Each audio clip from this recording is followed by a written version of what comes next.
Picture चालू करो बे। करना चाहता हूं आज आशुतोष वरिष्ठ पत्रकार हैं, राजनीतिक विश्लेषक हैं, खुद राजनीति में हाथ आजमा के आए हैं। आशुतोष, नीतीश कुमार जी के बारे में कोई ये नई बहस, नई चर्चा नहीं है। ये साल, 1.5 साल, 2 साल से इस चर्चा ने जोर पकड़ा है कि नीतीश कुमार अब ठीक नहीं है, उन्हें कुछ बीमारी है, उनकी हालत ठीक नहीं है, वो विदेश इलाज कराने भी गए थे। हालांकि ये कानाफूसी इस बारे में होती है, खुलकर इसकी चर्चा नहीं होती। लेकिन क्या आशुतोष आपको लगता है अब वो समय आ गया है नीतीश कुमार के प्रति हमारी हमदर्दी, अगर उनको कोई कंडीशन है, मेंटल कंडीशन है, शारीरिक कोई उनको समस्या है, लेकिन क्या, क्योंकि पूरे बिहार का सवाल है, वहां की सरकार का सवाल है, लोगों का सवाल है, शासन चलाना है, चुनाव में जाना है। आशुतोष, क्या अब समय आ गया है कि इस पर खुलकर चर्चा होनी चाहिए? आशुतोष, कितने तेजस्वी लोग हैं हमारे पास, कितने शानदार विचार रखते हैं जी। देखिए मानक, आपके सवाल के 2 पहलू है। पहला पहलू इस बात को लेकर है, क्या नीतीश कुमार ने जानबूझकर राष्ट्रगान का अपमान किया? देखिए, मैं नहीं मान सकता कि नीतीश कुमार जानबूझकर ऐसी कोई बात करेंगे। वो देश के बहुत बड़े नेता है और बहुत बड़े नेताओं में उनका शुमार भी है और देश में उनका बड़ा योगदान भी है। इसलिए मैं इस बात को नहीं मानता और ना मैं इसमें कोई बहुत इसके पीछे मैं कोई दूसरी चीजें देखता हूं कि उन्होंने जानबूझ के कोई अपमान किया होगा, और मुझे लगता भी नहीं कि उन्होंने अपमान किया है। जहां तक दूसरा प्रश्न है कि दरअसल हमारे देश के अंदर इस बात को लेकर चर्चा ही नहीं होती कि क्या किसी नेता की शारीरिक क्षमता, अक्षमता या बीमारी पर कोई चर्चा की जाए। यह चर्चा बहुत जरूरी है। जरूरी इसलिए भी है क्योंकि एक व्यक्ति जो मुख्यमंत्री के पद पे, प्रधानमंत्री के पद पे, राष्ट्रपति के पद पे, किसी बड़े वरिष्ठ पद पर है और संवैधानिक पद पर है, तो उसके एक फैसले से हजारों, लाखों, करोड़ों लोगों की जिंदगी प्रभावित होती है। अगर ऐसा कुछ होता है तो फिर इस पर खुल के चर्चा भी होनी चाहिए। हमारे देश में चर्चा नहीं। जब आप चर्चा करेंगे तो लोग आपके ऊपर आपत्ति कर देंगे और कहेंगे देखिए आप तो बिलो द बेल्ट बातचीत कर रहे हैं। जिस तरीके की खबरें आ रही उन खबरों से ऐसा लगता है जैसे नीतीश कुमार जी की तबीयत ठीक तो नहीं है। अब वो किस स्तर पर ठीक नहीं है, क्यों ठीक नहीं है और क्या इसके पीछे कुछ कारण है, मैं उसमें नहीं जाना चाहता क्योंकि मैं ना तो वैज्ञानिक हूं ना ही मैं डॉक्टर। लेकिन एक चीज मैं जानना चाहता हूं कि अगर ऐसी कोई स्थिति अगर किसी सरकारी अफसर के साथ होती, किसी ब्यूरोक्रेट के साथ होती, या अगर मान लीजिए आप एंकर हैं मानक, अगर आपके साथ होती या मेरे साथ होती जब मैं कोई काम कर रहा हूं, तो क्या जिस संस्थान में मैं काम कर रहा होता, क्या वो मुझको एज इट इज रखते और काम करने देते? नहीं। और अगर संस्थान ही उसी का हो आशुतोष तब क्या होगा? नहीं, मैं इसीलिए सवाल खड़ा कर रहा हूं। हाँ। कि अगर किसी ब्यूरोक्रेट पर अगर इस तरीके के लांछन लगते तो जाहिर सी बात है उनके खिलाफ कार्रवाई भी होती है और शायद उनसे कह दिया जाता है कि अब आप लंबी छुट्टी पे चले जाइए या फिर आप रिजाइन कर दो। तो इसलिए ये गंभीर सवाल है और इस पर चर्चा होनी चाहिए। दूसरी बात क्या है कि हमारे देश की एक बहुत ही गलत परंपरा है। वो गलत परंपरा ये है कि यहाँ ब्यूरोक्रेट को तो 58 साल की उम्र और 60 साल की उम्र में रिटायर कर दिया जाता है और ये मान लिया जाता है कि 58-60 साल की उम्र के बाद वो आदमी किसी काम नहीं रह गया, इसलिए उसकी प्रतिभा का, उसकी मेधा का इस्तेमाल समाज नहीं करता। लेकिन नेता आखिरी समय तक, चाहे वो चलने फिरने के काबिल हो या ना हो, सोचने के काबिल हो या ना हो, पैर उनका कब्र में लटका या ना लटका है, वो राजनीति में बने रहना चाहिए। तो ब्यूरोक्रेट को आप रिटायर कर दीजिए 58 साल की उम्र और 60 साल की उम्र, लेकिन राजनीति की जो है वो अंतिम समय तक रहेगा। जबकि उनके एक फैसले से देश की किस्मत, राज्य की किस्मत बदल जाती है। हमारे यहाँ ऐसा ही होता है। मुझे लगता है कि जैसे अमेरिका के अंदर अभी हाल में एक उदाहरण आया कि अमेरिका ने इस बारे में डिस्कशन किया कि जो बाइडेन शायद दूसरी बार राष्ट्रपति बनने के योग्य नहीं है। एब्सोल्युटली। शारीरिक स्थिति ठीक नहीं है। एब्सोल्युटली, मैं इसी पे आ रहा था। उनकी पार्टी ने बाकायदा फैसला किया कि उनकी जगह कोई दूसरा कैंडिडेट आए। क्या भारत में यह संभव है? क्या भारत में संभव नहीं है? क्योंकि हमारा समाज आज भी सामंती समाज है और ये कहते हुए मुझे दुख होता है, हमारा जो लोकतंत्र है वो सामंती लोकतंत्र। इसलिए हमारे यहाँ नेता अंतिम समय तक बना रहता, बाप के बाद बेटा, बेटे के बाद बेटा, बेटे के बाद बेटा बनता चला जाता है और हम बड़े बड़े नेता उस पार्टी के सिर झुका के, पैरों में पड़ के उनको स्वीकार कर लेते हैं। ये असली सवाल है। मुझे लगता है इस पे चर्चा होनी चाहिए। बिल्कुल सही। ये बड़ी अच्छी बात कही आप। कंचना, जवाब दीजिए। नीतीश कुमार जी 2-4 वीडियो आए हैं, बिल्कुल सही है, लेकिन मोटे तौर पर तो ऐसा लग रहा है कि वो काम भी कर रहे हैं और हाल में लोकसभा चुनाव में उनको जनता ने मैंडेट भी दिया है, 30 सीटें लेके आए हैं वो 40 में से। तो समस्या क्या है फिर आपकी? कंचना बोलिए। भाई कुछ ज्यादा नहीं हो गया ये? मतलब कुछ भी समस्या हमारी नहीं है। आप मानक जी, नेशनल एंथम इस देश के हिंदुस्तानी के हर एक हिंदुस्तानी के दिल में बसता है, जिसका अपमान नीतीश कुमार जी किए। अब इसी सिचुएशन को रिवर्स कर देते हैं। मानिए कि अगर अभी इंडिया गठबंधन का कोई भी नेता अगर ये काम किया होता, ऐसे बोला होता, अब तक भारतीय जनता पार्टी राष्ट्रद्रोह, देशद्रोह, पाकिस्तान परस्त और एफआईआर भी कर चुकी होती, और मैं तो ये दावे के साथ कहती हूँ कि इमीडिएट इफेक्ट से गिरफ्तार भी करवा ली होती। ये भारतीय जनता पार्टी का काम है, ये भारतीय जनता पार्टी करती है। और मैं दावे के साथ कह रही हूँ कि अगर इंडिया गठबंधन का कोई नेता होता तो अब तक गिरफ्तार हो चुका होता ऐसी हरकत पर। माने कि आपको मैं याद दिला रही हूँ कि अरे सुन लीजिए, जली ना, तेरी भी जली ना। अभी आपका यहाँ रिएक्शन लेता हूँ, अभी लेता हूँ रिएक्शन। हाँ, अभी जवाब देते हैं हम आपको। ज्यादा परेशान होने की जरूरत नहीं है आपको, हम आपको जवाब दे देंगे। परेशान नहीं है, आप बौखलाइए नहीं, आप बौखलाइए नहीं। देखिए डिबेट डिरेल कर रही है। अनुप्रिया 1 सेकंड। अनुप्रिया आपने जो मुद्दा उठाया उसका जवाब मैं लूंगा, उनको पहले अपनी बात रखने दीजिए एक एक करके प्लीज। हाँ बोलिए। डिबेट डिरेल कर रही है, यही इनका तरीका है, यही इनका तरीका है। 2025 में जनवरी में मानक जी पटना में राहुल गांधी जी को स्टैंड होने में नेशनल एंथम चल रहा था, मात्र एक सेकंड का लैप्स हुआ था। उस पर भारतीय जनता पार्टी ने राहुल गांधी के ऊपर पूरा आरोप लगा दिया, इन्होंने नेशनल एंथम का अपमान किया, नेशनल एंथम का अपमान किया।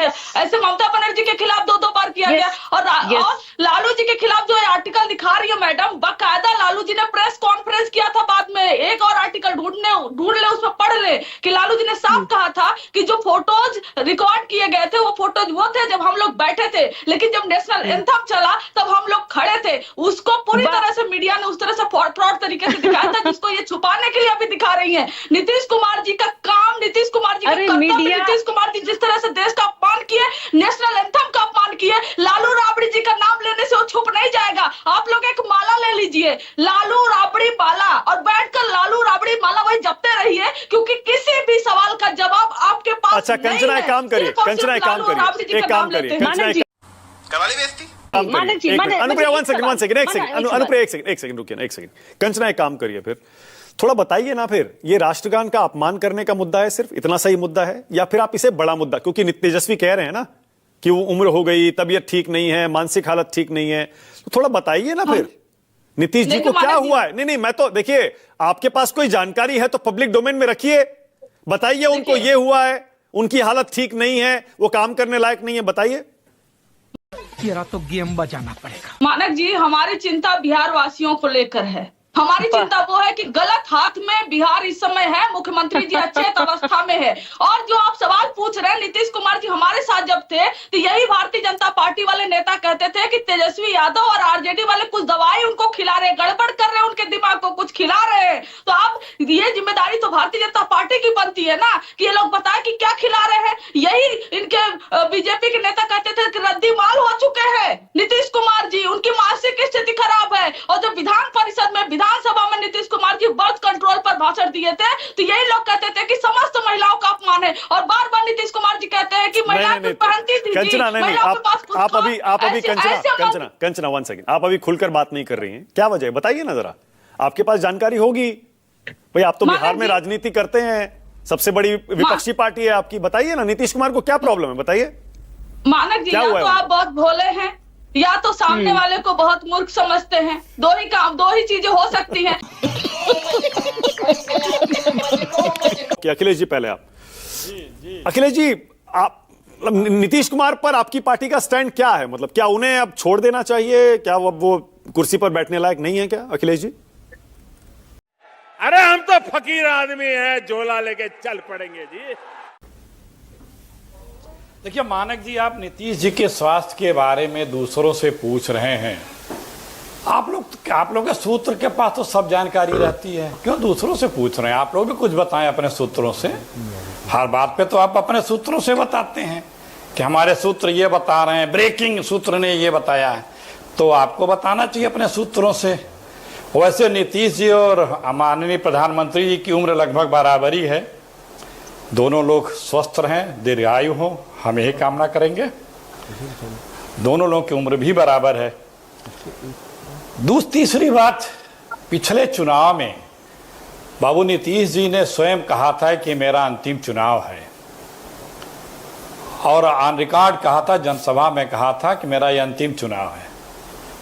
तो वो तो अब अंतिम चुनाव उनका हो गया, और अगर वो कहेंगे कि नहीं था तो कोई अब उन पर विश्वास नहीं मानेगा, और बीजेपी भी यही कहेगी, और नहीं कर मानेंगे तो बिहार का सिंधे तो उन्हें बनाएगी ही बीजेपी, क्योंकि उसे अभी ज़्यादा बर्दाश्त नहीं होगा कि इतने कम संख्या बल के आधार पे दोबारा मुख्यमंत्री वो पा जाएं, और उन्होंने खुद भी जब वादा किया था। तो ये सारी बातें हैं। Emotional damn it. पांचवी बात नीति, आप बार बार राष्ट्रगान के अपमान की बात कर रहे हैं। देखिए, एक होता है अपमान, एक होता है कि उतना सीरियसली या उतना गंभीरता से न लेना। बीजेपी के लोगों को कभी भी राष्ट्रगान, संविधान, आरक्षण, हमारा तिरंगा पसंद नहीं आया। अब हो सकता है तो उनके साथी भी उस तरह से चल रहे हैं, अपमान की बात तो मैं नहीं कहूँगा, लेकिन उतनी संजीदगी से क्या कौन लेता है, ये जरूर उसमें खोजबीन की जा सकती है। और एक और बात वो ये है कि क्या बिहार आज सुरक्षित हाथों में है? आपने नहीं जिक्र किया कि एक मंत्री के परिवार में किस तरह से गोलीबारी हुई, महिलाओं के साथ क्या क्या अत्याचार हो रहा है। कभी कोई मीडिया अब नहीं बोलता है कि वहाँ जंगल राज रिटर्न हो चुका है। देश संकट में है। अगर यही लालू जी या कांग्रेस पार्टी के अलायंस की गठबंधन होती तो चीख चीख के जंगल राज का सारा कुछ कर दिया, बता दिया गया होता। अब वहाँ राम राज है, इग्नोर करो चल रहा है। लालू के नीतीश जी के बेटे के जब डिप्टी सीएम थे तो भर्ती निकाली, भर्ती क्लीन, एकदम नीट क्लीन हुई, लाखों, 1.5 लाख 2 लाख लोग नौकरी पाए। उसी का शेष जब नीतीश जी के समय निकाला गया बीजेपी के सहयोग से तो पर्चा आउट हो गया। नौकरी मांगोगे तो लाठी मिलेगी, मारे जाओगे। यही सब होता रहा, क्योंकि बीजेपी नहीं चाहती कि किसी नौजवान को अस्थाई नौकरी मिले, उसका जीवन सुरक्षित हो, उसे पेंशन मिले, आदि इत्यादि। आज बीजेपी क्या चाहती है नौजवानों के लिए? नारे लगाओ, तिरंगा यात्रा निकालो, झंडा यात्रा निकालो, कांवड़ यात्रा निकालो, ये करो वो करो। अरे भाई, ये तो निजी आस्था का विषय, हर कोई करता है, ये तो उसका व्यक्तिगत हो गया, अपना धार्मिक हो गया। लेकिन जीवन यापन के लिए जो जरूरी है, जो सरकारों को करना है, वो तो बीजेपी है, बीजेपी के अलायंस पार्टनर करते नहीं है। तो हमें बिहार के लोग सदैव से एक क्रांतिकारी रहे और सबसे अग्रिम बुद्धिजीवियों में से रहे हैं बिहार के लोग। तो जरूर इस बार बिहार में तख्ता पलट होगा, क्योंकि बिहार के लोग देख रहे हैं कि बिहार को बर्बाद किया जा रहा है, बिहार का नाश किया जा रहा है। नहीं तो अखिलेश जी, चुनाव तक नीतीश कुमार काम कर पाएंगे क्या? आपका क्या असेसमेंट है, आपका क्या मानना है? ऐसे तो नहीं होता है। देखिए, मेरे पास कोई सूत्र नहीं है, सूत्र आपके पास है और आपको अपने सूत्रों का खुलासा करना चाहिए। तेजस्वी जी ने साफ साफ कह दिया अखिलेश जी, आश्चर्य हो रहा है। तेजस्वी जी तो कह रहे हैं कि अब वो कुर्सी पर बैठने लायक नहीं है। देखिए भाई, आप तो दूसरे से क्यों पूछ रहे हैं? आप अपने सूत्रों का हवाला क्यों नहीं दे रहे हैं? मैंने बताया जितनी उम्र उनकी है उतनी उम्र प्रधानमंत्री जी की भी है। तो दोनों लोगों के लिए देखिए, मैं किसी के स्वास्थ्य के बारे में जब तक न जानूं मैं नहीं बोल सकता। वो आप हैं, वो बेहतर जानते हैं। बहुत बढ़िया, बहुत बढ़िया। वो बोले, मैं तो सबको स्वस्थ और दीर्घायु की कामना करता हूं, मैं करूंगा। बहुत बढ़िया अखिलेश जी। हम ये राजनीतिक जीवन में जो जानता हो वो बतावे। मैं तो सिर्फ ये कह रहा हूं कि यह अपमान न भी किया हो, लेकिन उतनी गंभीरता से क्या लिया गया राष्ट्रगान? बिल्कुल ठीक है, बहुत। इस बार के चुनाव में नीतीश कुमार फैक्टर क्या उतना ही इंपॉर्टेंट, आशुतोष, आप देख रहे हैं? क्योंकि मैं फिर से कह रहा हूं, नीरज कुमार जी कह तो रहे हैं, लेकिन बीजेपी ने अभी तक ऑफिशियली माना नहीं है कि वो ही सीएम बनेंगे। आशुतोष, देखिए, मुझे लगता है कि इस बार अगर नीतीश कुमार जी के नेतृत्व में चुनाव लड़ा जाएगा तो भारतीय जनता पार्टी लेड गठबंधन को दिक्कत आएगी। और दिक्कत इसलिए भी आएगी क्योंकि 20 साल किसी भी गठबंधन के लिए और किसी भी मुख्यमंत्री के लिए एक लंबा कार्यकाल होता है जब एंटी इनकम्बेंसी उनके खिलाफ होती है। और पिछले बार भी जब विधानसभा के चुनाव हुए थे तो बस गोली बिल्कुल कान के बगल से गुजर गई। 0.03% का फर्क था, जबकि प्रधानमंत्री नरेंद्र मोदी जी और नीतीश कुमार दोनों ने जम के कैंपेनिंग की थी, और उधर सिर्फ तेजस्वी यादव अकेले थे, उनके साथ कांग्रेस पार्टी थी, तो किसी ने उनको क्रेडिट नहीं दिया। तो अगर 2020 में ऐसी स्थिति पैदा हो सकती थी, तो 2025 में क्यों नहीं पैदा होगी? पर लोग ये तो लेटेस्ट न्यूज है। सभा में तो जीते हैं हाल में। हाँ, लोकसभा की बात और विधानसभा की बात बिल्कुल फर्क है, क्योंकि जब आप लोकसभा में तो दिल्ली में आम आदमी पार्टी 0 सीट लेके आती थी, और विधानसभा के चुनाव में उसको 67 सीटें मिलती थी, तो उसकी तुलना नहीं हो सकती ना। देखिए, एक बात समझना पड़ेगा, नीतीश कुमार जी के से जब वो मुख्यमंत्री बने तो उम्मीद की जा रही थी कि बिहार के कायाकल्प होगा। 2005 से लेकर 2010 तक नीतीश कुमार जी ने बहुत अच्छा काम किया, इसमें कोई दो राय। आप इतिहास में जाएंगे, आप आंकड़े इकट्ठा करेंगे, आपको कोई आदमी नहीं मिले जो इसको।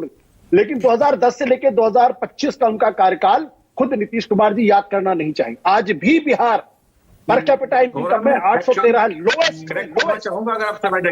और जो फर्क है, और जो फर्क उसके उत्तर प्रदेश के बीच में जो फर्क है, वो $500 का फर्क है।